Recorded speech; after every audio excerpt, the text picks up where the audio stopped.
Hi, I'm Pat Ford, and my presentation is on Andrea Yates. Andrea Yates was born in 1964, and in 1986 she graduated from the University of Texas School of Nursing in Houston.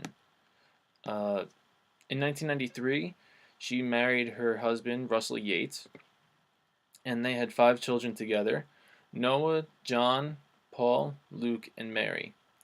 The family lived in suburban Texas, uh, by the Johnson Space Center, where Russell was employed by NASA.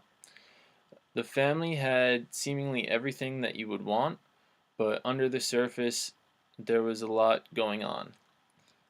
In 1999, Andrea Yates was diagnosed with postpartum depression following an overdose on medication that she was prescribed. It is believed that the birth of her fourth son, Luke, was what caused the depression.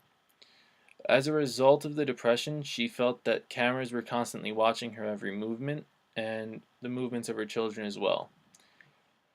1 month after the diagnosis of depression, Andrea attempts suicide using a knife, and she is admitted to a psychiatric hospital. She is treated for her depression and suicidal tendencies until the spring of 2001, and on June 4th, 2001, she is not required to take her medication anymore. On June 20th, 2001, Andrea Yates systematically drowns her 5 children in the family house using a bathtub.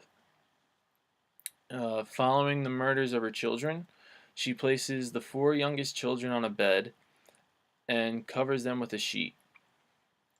Yates leaves the oldest son Noah face down in the bathtub, uh, and during the day, her husband Rusty calls home as he would normally do, and Yates told him to rush home from work.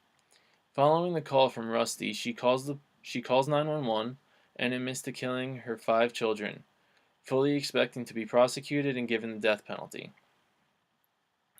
Following a thorough investigation, the police determined that Andrea Yates did in fact drown her children, and she was arrested on July 30th, 2001 on 2 counts of capital murder.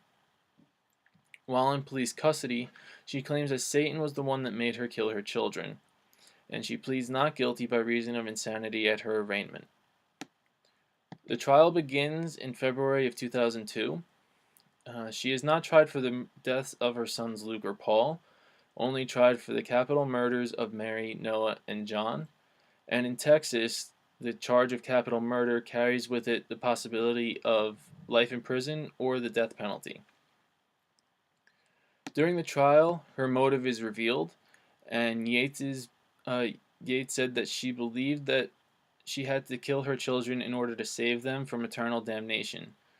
Uh, she felt that they were not being raised righteously, and the only way to change that was to kill them before things got any worse. Um, it is also revealed that her attempted suicide in 1999 was her way of trying to save her children from herself and the voice of Satan that she heard every day, telling her to kill her children.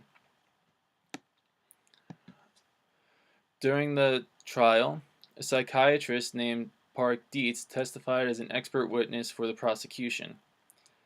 Uh, Dietz claimed that Yates knew that what she did was wrong because she hid her plans to murder her children and waited until her husband was not home. He also claimed that Yates got the idea of killing her children from an episode of Law and Order. In the end, Yates was sentenced to life in prison for 2 counts of capital murder. She was not given the death penalty. Following the trial, in 2003, Yates is placed on suicide watch after refusing to eat in prison, and she is later hospitalized as a result. Her husband, Rusty, successfully divorces her, and however, Andrea wins the right to be buried by her children's graves at the time of her death. Yates' attorney files for an appeal in 2004 because it was discovered that the Law and Order episode that Park Dietz had testified caused Andrea to kill her children did not actually exist. The Texas Appellate Court rules in favor of Andrea Yates because it is believed that Park Dietz's erroneous testimony may have convinced the jury to rule in favor of imprisonment. And the retrial begins in 2006.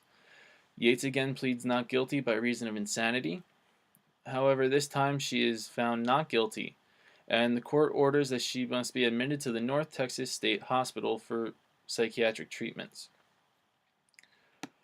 Um, in 2007, she is transferred to another mental hospital, the Caryville State Hospital in Caryville, Texas.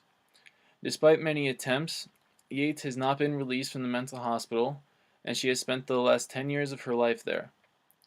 Yates has also attempted to be granted supervised visits from the mental hospital, specifically to attend religious services, but her request was also denied.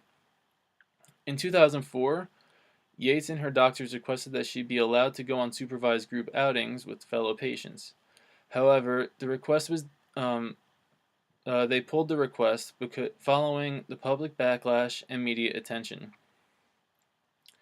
As of now, it is unclear if Andrea Yates will ever be released from the mental hospital or if she will have to spend the rest of her life there.